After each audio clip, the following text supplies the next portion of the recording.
Okay, here we are, Andy Lockwood with our clients. Guys, I'm Olivia. Hi, I'm Lily. you nailed that. Nice. So I thank you for doing this, and tell us and anyone's watching here, where you live and what high school you went to and how you heard about us. So my name's Olivia Zhang. I graduated from Westminster School, which is a small boarding school in Connecticut, but I'm originally from Roslyn in Long Island. So, and I think the way we heard about Andy and like what his college consulting firm does is through one of our mutual friends. Yeah. Right. And my friend also used Andy, and so she recommended me to Andy and his team. Okay, yeah. So I'm Andy. What were some of the reasons why you felt like you needed college advice or college-related advice?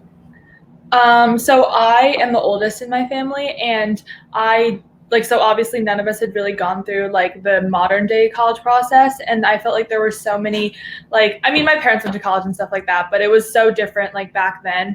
And it's like insanely more competitive now. And so even like working through my ACT stuff, like I used Marissa, which is, I met her through Andy, and like she definitely is the reason that I was able to like achieve that high score that I ended up getting.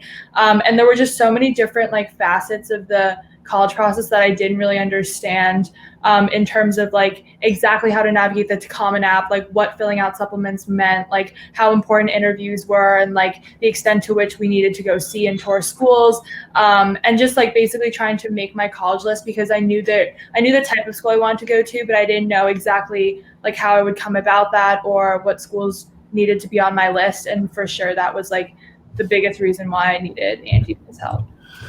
So one thing I think is always interesting is we see a lot of kids who go to private schools, and I think a lot of people would think, okay, you attend a private school, so what do you need someone on the outside for, who does this privately?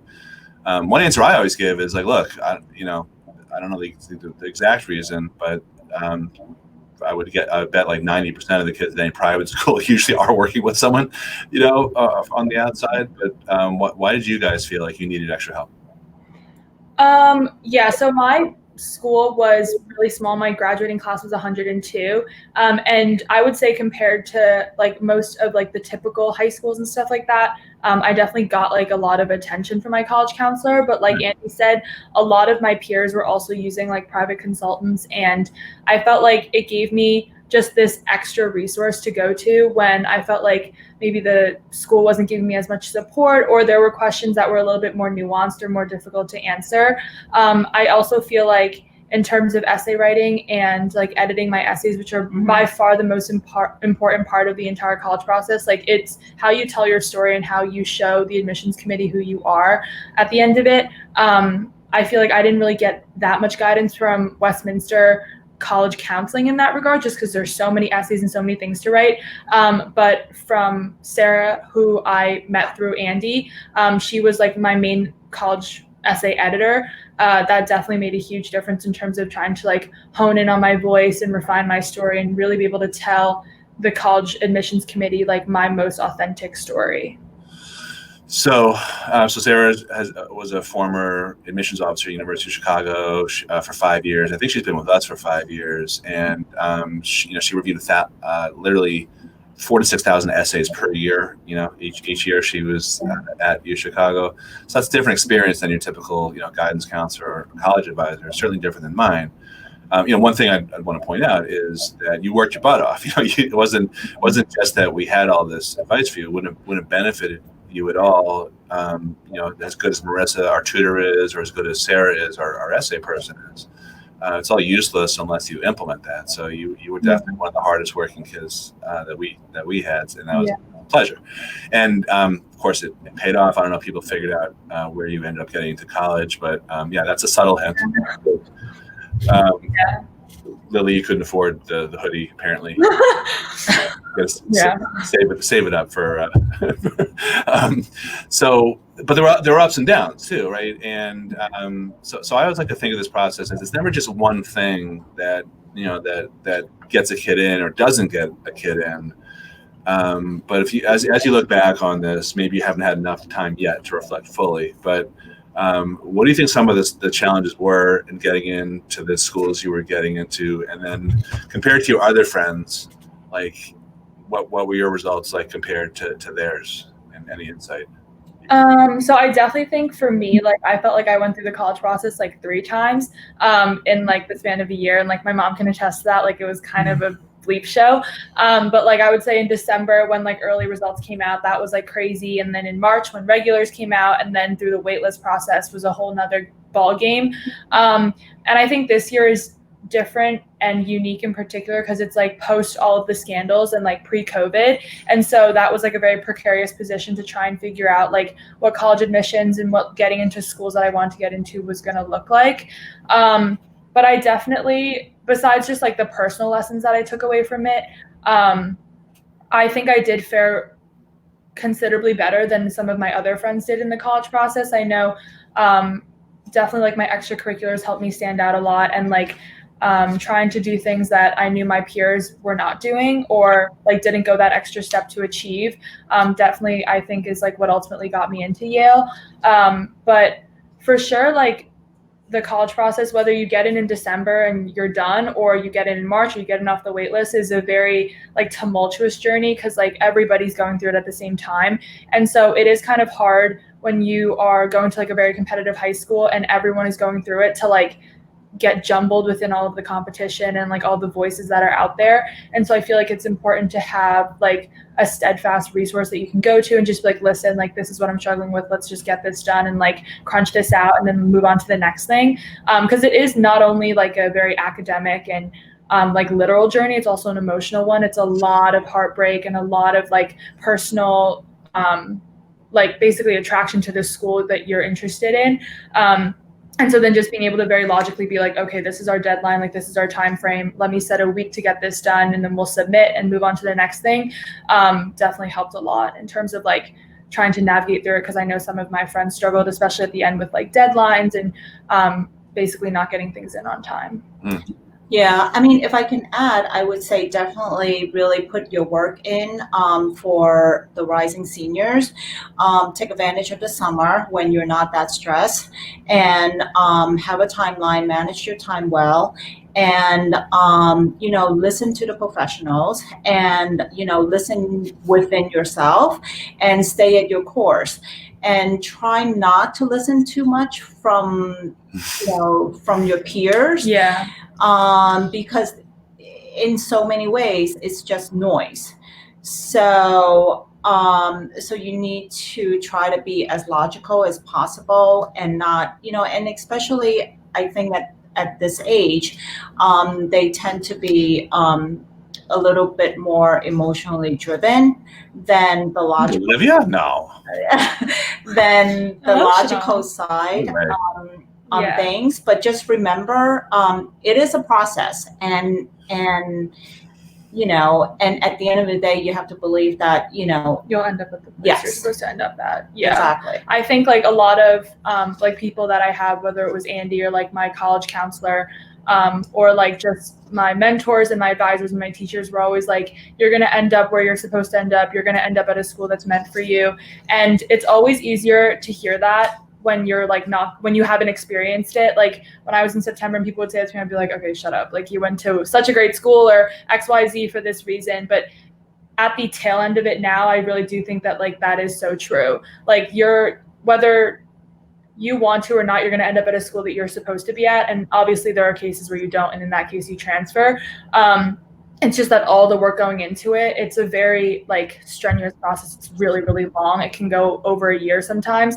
And so to be able to have like resources and to get you into that place where you see yourself, it's definitely important to have people around you that like also believe that you can do that too.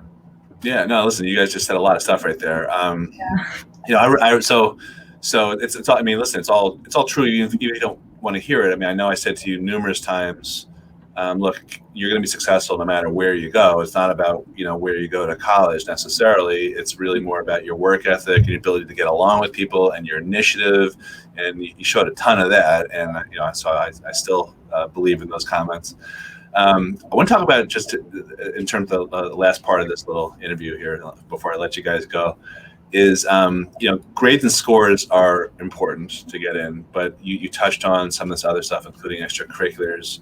I don't know if you guys remember this or if you even knew necessarily that each of you asked me this, but before you actually engaged us, you separately asked me literally almost the same question, which was, how do you work with Asian kids or something like that? Do you remember that? Did? Oh, we I definitely remember. did. We Yeah. definitely Yes. did. Yeah. And I was like, I mean, first of all, it's a great question, but I was kind of laughing at myself because I thought about it. And I think I said this, I was like, I don't really work any differently, with any kids. I mean, I'm not saying I can't tell that you're Asian, but it's, to me, it's about how you market yourself, how you stand out. And there's this perception that certain types of kids, it's harder for them to get into elite schools, whether it's Asian American or Jewish kids or whatever. But I think the bigger issue is there's so much sameness. When you're applying to schools like Yale, which admit 5% or whatever, and clumped in there are legacies and athletes and people who have an easier time academically, at least, getting in. It's so hard to separate yourself from all the other non-special categories. So and again, it's never just one thing that gets you in or not, but I think you had so many things. So I want you to talk a little bit about your involvement extracurricularly. I definitely want you to talk about the book that you wrote, because that is a great example. Yeah. Something that no one else does, or practically no one else does, and anything else you think is important extracurricularly. Sure. So I would say that, while I totally agree with what Andy said, test scores and grades are very, very important, but in a lot of ways, they're your invitation to be read. Because when you're at these elite schools and you're applying to some of the best places in the country and the world, everyone has that. And so then your essays and your extracurriculars and your testaments to your moral character are what really it boils down to. And so in terms of my extracurriculars, I played 2 sports at Westy. I did varsity squash and varsity tennis, but those were definitely not the most important parts of my Common App at all. I think they were 9 and 10 or something. At the top definitely were the clubs that I enjoyed. I did Malta UN. I was very involved in the diversity office through our Asian Pacific Islander Alliance and also our Feminist Alliance. I was a peer facilitator. I lived in the dorm as a senior and helped with some of the underclassmen. And in my summers, I definitely tried to organize and fill my summers as thoughtfully and meticulously as I could, if that makes sense. Just trying to make strategically, strategically, essentially, to make my story mold together. So I volunteered at a boys and girls center and brought this organization that I started, which is called Fun Mon, and the goal of it was to bring Malta UN to underprivileged kids, and so that was really, really helpful. And then I actually got the idea to write a book from Andy and his team, which was really, really helpful. And I know that I don't think anybody I've ever known who has gone through the college process has done that, and I would say that definitely was a very solid thing. That was very, very special in terms of helping me stand out. So when I would go to alumni interviews or school interviews, I'd give a copy of it, and that leaves a very concrete piece of tangible, basically. A thought chapter. Exactly. So I'd bring my resume, and I'd also bring that. And then the book itself was actually not super, super difficult to do. I thought it would be much more tedious than it actually was. Right. And I would say that a lot of the little tricks and tips that I knew about and now know after doing it were all from Andy, because he's obviously gone through the process a couple times because he's written a couple books. And so it's stuff like that, advice like that I think is what makes working with someone outside so much more helpful. I don't think that my college counselor had the time or the energy or the creative thought to think to inspire another kid to do that. And I would say that when I was writing my essays about, how have you tangibly helped your community? How have you genuinely showed your passions, and a lot of college questions are along those lines. I had something that was super concrete that I could say and write about, and then also convey my story. And also being published is like kind of cool. It's like a little thing you can add on your resume. But for sure, like those little resources, those tips, those ideas to do things it's not like a strategy. There's not like a one pager where you can read it and it's like your guide to getting into a school. It's holistic. It's definitely, you need someone who's going to say, okay, I'm looking at you, I'm looking at your story, and here's what I think you can do to like add that little niche, basically. Sorry that I rambled, but no, listen, you even left some stuff out. I mean, you were mentored by a college professor at an Ivy League school. You're really good at pursuing, whatever it took. And, just circling back to what I was saying before is that's, again, those traits is what makes you successful. It's not necessarily for college. It's a bigger picture type thing. So I would argue that everything you've done is really not really confined just to that. It's like bigger life skill type stuff, which I think is great. That, to me, that's a perfect scenario. So I think it's great. All right. So final question is, so if you were advising someone who was in, 10th grade or whenever in high school, about getting serious about the college process, not necessarily with hiring a private counselor, but that it could include that. What would your advice be, each of you guys, from a parent perspective and from a kid's perspective? Okay, go first. I think definitely time management, and also write down what your interests are, and stay at your course, and also and be focused. It's easy to go off track, but it's easy to go off track, but at the same time you need that extra push and convincing yourself that I'm passionate about this and I'm going to stick to it.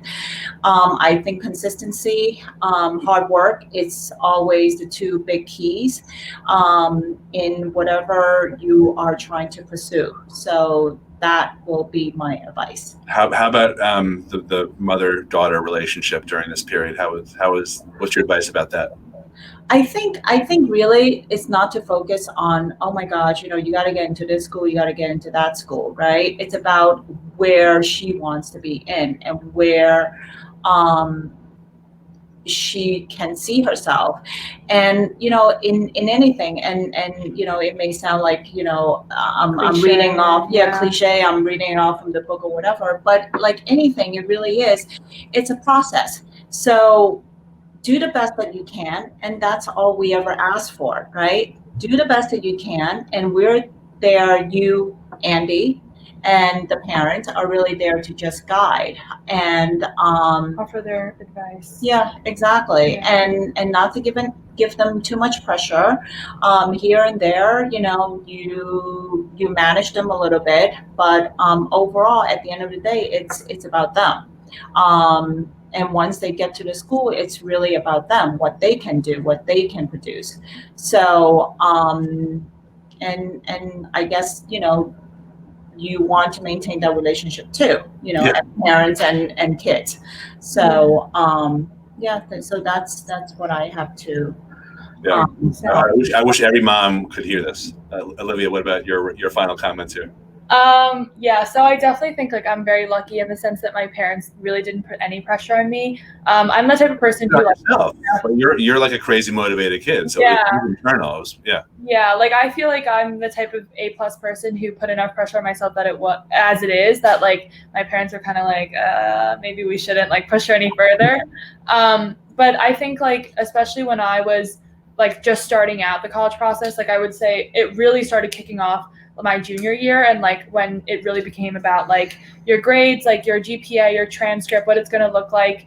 I was like sometimes hesitant to talk to my parents because I felt like they would like inadvertently say something that would put pressure on me. But definitely use your parents as a resource, because just as you're going through the college process and trying to learn as much information as you can, they are probably too. And so you never know like what type of information you're going to get, and like they're ultimately there as a support system. And to anyone who's like genuinely really serious about the college process, has like their prospects on a school, I would say don't get too fixated on one school. I know I definitely did that. And looking back now, I realized that like if I had ended up there, I probably wouldn't be as happy as where I am now. And that is something that if you had told me 9 months ago, I would have laughed in your face and been like, you don't know me at all. Like, that's a joke. Like, you have no idea anything. I feel like my second thing would be like expect the unexpected. Like, obviously you want to bank on getting into your first choice school, but that might not happen. And for me, it didn't happen. And ultimately I'm thankful for that, but get your essays done on time. Like, don't wait until you find out about your ED school to start all of your regular decisions, because at that point it's almost too late. Do your stuff over the summer, get it done in the fall so that you can just press submit, and then you can focus more on the emotional side. Because if you're trying to do the emotional side and write really solid essays, like, it's really, really overwhelming. I don't really think anybody can know. And schoolwork, right? And your regular schoolwork, your extracurriculars and all that. I mean, it's nuts. Yeah, exactly. Take your senior year seriously. Like, it's really, really fun. And like, you will have that fun, even in COVID, like the spring will be fun, but try and get the most out of your senior fall, because that's like super, super important for schools as well. And it's so funny that like I'm ending off with this piece of advice, because if people ended off with this advice 6 months ago or 9 months ago, I would have been like, be quiet. But like, you will end up at a school that you're happy at ultimately, whether it's now or whether you're one of the few kids who transfers. Like, your school starting out in the fall will be the school that you're supposed to go to. It's the school that you're meant to be at, and you just kind of have to trust the process. Like, things always turn out the way that they're supposed to ultimately, and you just gotta work hard so you can get the options that you want. All right, so that was great. I appreciate the time that you guys donated to do this. You worked your butt off, and this, if there ever was a year to expect the unexpected, I think this was probably an historical version of that. But there's a cliche: the harder you work, the luckier you get. And I don't think you experienced luck. I think you experienced results that were terrific and well deserved. So, congratulations again to both of you. Thank you so much. Yeah, thanks for doing this and helping spread the word to people who need to hear this. And of course, this is just the beginning. So now you actually have to go to college. And oh, and be excited for college, because it's like the best 4 years of your life, or so what everyone tells me. But yeah, actually, it pays off. I hope you have a good 40 to 50 year run. That's what I'm predicting. Yeah. All right, guys. Thanks again. All right. Thank you, Andy. Bye.